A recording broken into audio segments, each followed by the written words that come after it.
भारतरत्न विश्ववंदनीय भारतीय राज्यघटनेचे शिल्पकार महामानव डॉक्टर बाबासाहेब आंबेडकर यांनी 20 मार्च 1927 रोजी सामाजिक समतेचा हुंकार देत महाडच्या चवदार तळ्यावर पाण्यासाठी ऐतिहासिक सत्याग्रह केला।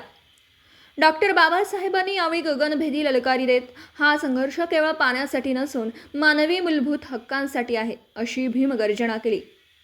या सत्याग्रहाने लाखो कोटी जणांना पिण्याच्या पाण्याचा अधिकार मिळाला, परंतु अशा अत्यंत प्रेरणादायी ऐतिहासिक पवित्र चवदार तळ्यातील पाण्याला शेवालीचे आणि दुर्गंधीचे स्वरूप आलं असताना येथील प्रशासनाचे, राजकीय नेत्यांचे पूर्णपणे दुर्लक्ष व वैचारिक उदासीनता असल्याचं दिसून येतं। इतकेच नव्हे तर येथील विश्वरत्न डॉक्टर बाबासाहेब आंबेडकर यांच्या पूर्णाकृती पुतळा यावर देखील रंगकाम करणं गरजेचं दिसतंय। ही प्रत्यक्ष अप्रत्यक्ष महामानवाची विटंबना होत असल्याचा संताप संभाजी ब्रिगेडचे रायगड जिल्हाध्यक्ष शिवश्री वैभव अलका हरिश्चंद्र सुर्वे यांनी व्यक्त केला। या संदर्भात संभाजी ब्रिगेडच्या वतीने जिल्हाधिकारी रायगड व प्रांताधिकारी, तहसीलदार, पोलीस प्रशासन व तालुका प्रशासनाला निवेदन देण्यात आलं असून यावर जलद उपाययोजना न केल्यास तीव्र आंदोलन छेडणार असल्याचा इशारा दिला। सर्वांना जय जय जय शिवराय जय भीम।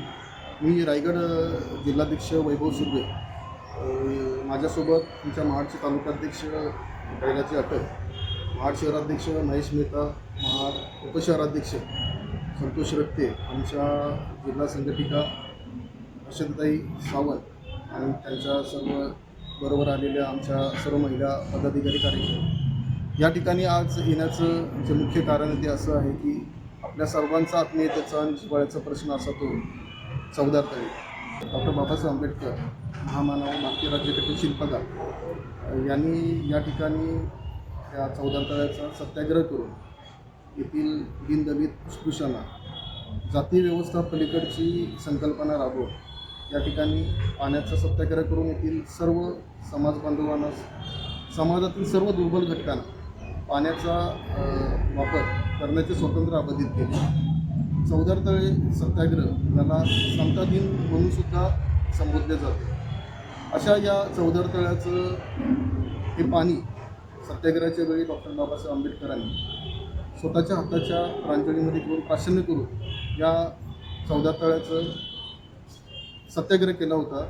आणि हा सत्याग्रह केवळ बाबासाहेबांनी ओंजळीमधील पाणी घेऊन सत्याग्रह करून केवळ या सत्याग्रहाची पूर्तता न होता यापुढे सुद्धा बाबासाहेबांना न्यायालयीन लढा द्यावा लागला होता।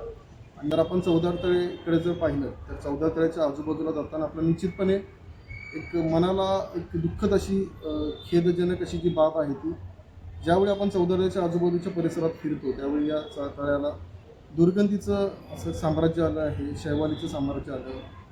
तरी या चवदार तळ्याचं हे पावित्र्य आपल्या प्रशासनाच्या किंवा आपल्या इतर सर्व राजकीय मंडळींच्या माध्यमातून अबाधित न ठेवता दुर्लक्षित का व्हावं, ह्या सर्व गोष्टी आमच्यासाठी संभ्रमाच्या आहेत। परंतु हा लढा निश्चितपणे संभाजी ब्रिगेड पुढे आणखीन तीव्रतेने हाताळून निश्चितपणे या लढ्याला यश प्राप्ती करून हा बाबासाहेबांनी दिलेला हा अमूल्य असा ठेवा आणि ज्या ठेवाच्या माध्यमातून या भूमीला क्रांतिभूमी असं नामोल्लेख झाला, क्रांतिभूमी असं सुवर्णाक्षरात या भूमीची नोंद झाली, त्या भूमीचं पावित्र्य राखण्यासाठी समस्त आम्ही सर्व संभाजी ब्रिगेड त्यासाठीच आम्ही या ठिकाणी मुख्याधिकारी यांना नगरपरिषदच्या अंतर्गत येणारी महाड शहर आणि चवदार तळे यांना आम्ही या निवेदनातून सूचित केलं आहे की आपण गांभीर्याने दखल घेऊन आपण योग्य ती पावले उचलून हे तळची पूर्णपणे डागडुजी अशी करून या ठिकाणी हे पाणी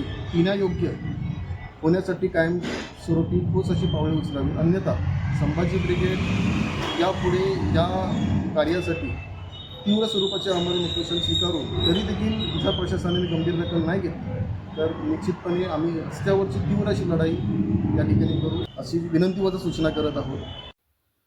video reporter Dhamsheel Sawant, KTV news, Raigad.